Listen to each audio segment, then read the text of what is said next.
Over time, grace can be replaced by performance, and sincere faith can turn into a self-righteous hypocrisy, making you an enemy, not a witness of the gospel of the blood of Christ.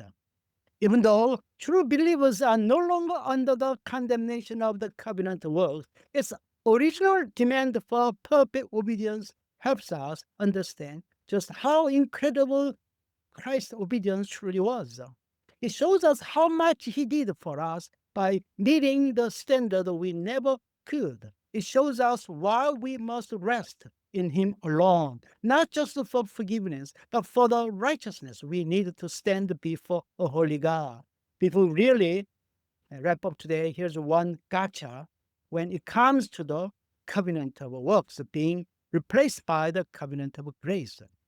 Don't fall into the trap of thinking the moral law no longer matters.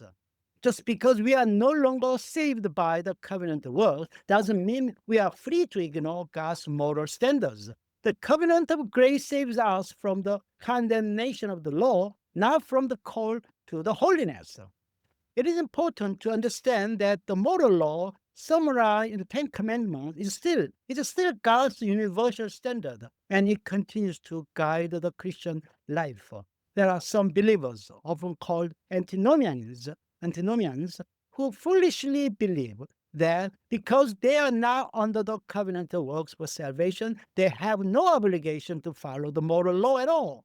They think they are forever free from any requirement to obey, and in doing so, they misunderstand both grace and the purpose of the law.